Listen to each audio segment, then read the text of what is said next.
The chaebol heiress finally finds her destined lover, yet she never dares to hold her fiancé's hand from start to finish. The two long to share a secret kiss, but one crisis and secret after another keeps coming their way. At the engagement banquet, Yuri is engulfed by fear. Kang-wook appears just in time and leads her into the light, making Yuri utterly convinced that he is the man worthy of spending her entire life with. Filled with trust, Yuri takes out a pair of couple rings and asks Kang-wook if he is willing to be her fiancé. Kang-wook responds with a passionate kiss, wholeheartedly agreeing without the slightest hesitation. My Young-won witnesses their intimate moment, his eyes filled with the agony of unrequited love. At the banquet, Kang-wook carefully and clumsily slips the ring onto Yuri's finger. After they take a blissful group photo, the two lovers who have fallen for each other officially become lifelong fiancés. To celebrate their engagement, Kang-wook takes Yuri for a night walk on the bridge to enjoy the city scenery. Learning that Yuri wants to hold his hand, Kang-wook immediately reaches out to her. Yuri tells him not tonight, but promises that one day, she will hold his hand freely and without restraint. Kang-wook gently embraces Yuri, believing that day will come soon,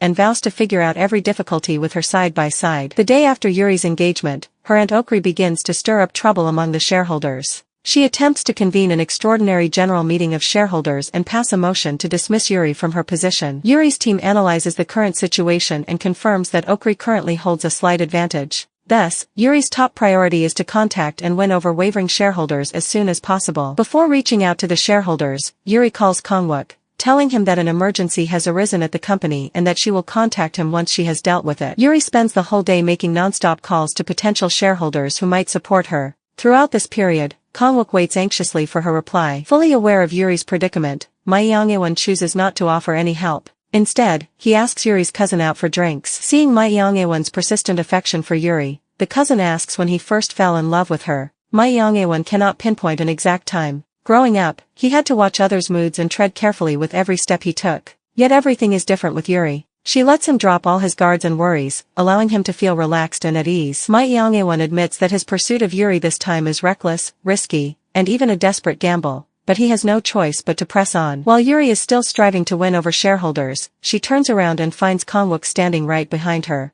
Unable to hold back his longing, Kang-wook confesses that he misses her terribly, worried that she has encountered trouble or that he has done something wrong. Yuri tells him the truth, explaining that she is doing her best to persuade the shareholders but making little progress, and will likely have to work through the night. Upon hearing this, Kang-wook firmly decides to stay and accompany her. Even if he cannot help with the work, he insists on making her coffee to keep her company. That night, Kang-wook stays up late with Yuri as she works overtime. He tells her to take off her gloves, hoping she can relax and be comfortable when she is with him. Yuri smiles and removes her gloves. At this moment, Kang-wook notices a name on the shareholder list. Yuri explains that the woman is one of the hotel's major shareholders. After her son passed away, her daughter-in-law Ms. Han inherited a portion of the shares. Yuri is gathering materials, planning to win over Ms. Han and gain her support. Exhausted from staying up late working, Yuri accidentally falls asleep on the sofa. Kang-wook pulls his fiancée gently into his arms. As Yuri slowly opens her eyes, Kang-wook cannot resist the urge to kiss her, only to be abruptly interrupted by the secretary. The secretary informs Yuri that she has found Ms. Han's whereabouts. She is holding an exhibition in Singapore. As Yuri looks through the documents, her eyes meet Kang-wook's once again. He tries to kiss his fiancée a second time, but the inconsiderate secretary rushes over again. The secretary has already gotten Ms. Han on the line. After talking with Ms. Han and confirming a meeting, Yuri decides to go on a business trip to Singapore. Learning that Yuri is going abroad alone, Kang-wook grows uneasy at the thought of not seeing her for days. He even considers asking for official business approval to follow her there. Yuri soothes him, saying she will only be gone for a few days. Kang-wook promises to see her off at the airport on the day she leaves for Singapore. Kang-wook rushes to finish all his daily work on time to keep his promise. Unexpectedly, his superior assigns him a large number of new case files. Despite the heavy workload, he still hurries to the airport, refusing to break his word to Yuri. At the airport, they spot My Young-won from a distance, realizing he is also heading to Singapore. Anxious, Kang-wook reminds Yuri to contact him immediately no matter what happens, and he will fly to her side at once. Back at the office, Kang-wook frantically checks information about upcoming Prosecutor Association events in Singapore and asks his colleagues to sign him up immediately. Learning that the registration period is over, he has his colleagues call the International Law Conference Organization, attempting to apply for a venue change to Singapore. He is finally left helpless when his colleague reminds him that he is scheduled for night duty that night. Terrified that My Young-won would take advantage of being closer to Yuri, Kang-wook is consumed with anxiety. Meanwhile in Singapore, Yuri meets with Ms. Han smoothly.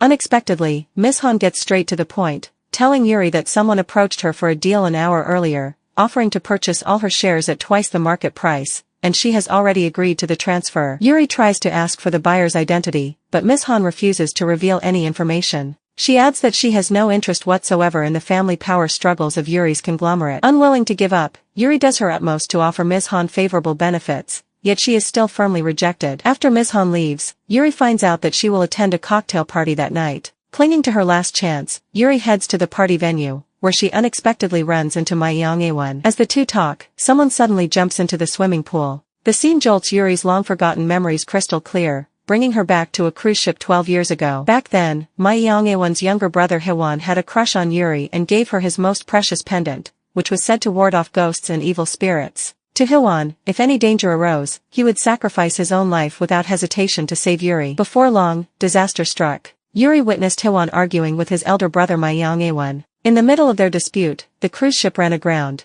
Amid the violent turbulence, both Hwan and Yuri fell into the sea one after another. Recalling the painful past, Yuri asks L0ve if he still remembers the pendant Hwan gave her. She clearly remembers Hwan personally putting the pendant on her neck, yet it is no longer on her person. L0ve shakes his head, claiming he has never seen the pendant. At this moment, Yuri's subordinate reports that Ms. Han left the venue half an hour ago. Little does Yuri know that the person who bought Ms. Han's shares is none other than L0ve. Moreover, the memories she has just recalled are the very past L0ve tries hardest to bury. In truth, L0ve watched his younger brother put the pendant on Yuri with his own eyes 12 years ago. Later, Hwan found a photo of Yuri in L0ve's wallet and realized his elder brother also had feelings for her. The two brothers fell into a fierce argument over Yuri, and it was during this fight that the ship ran aground. Desperate to track down the elusive Ms. Han, Yuri contacts Kangwook and asks for his help. Kangwook agrees without the slightest hesitation. He buys sushi to treat his colleague and ask for a favor. With the colleague's investigation, they quickly pinpoint Ms. Han's exact location. The next day, Yuri heads to an aquarium, where an investor is said to meet Ms. Han and arrange a meeting with her. However, Yuri finds no sign of either person after arriving. She has no idea that the investor is currently meeting with L0ve. Struggling relentlessly for Yuri's heart, L0ve is making his final desperate attempt to win her over. Just as Yuri is overcome with disappointment, Kangwook appears like fate from behind and gently holds her hand. Yuri is stunned to discover that Kangwook is also wearing gloves, simply so he can hold her hands freely and stay close to her.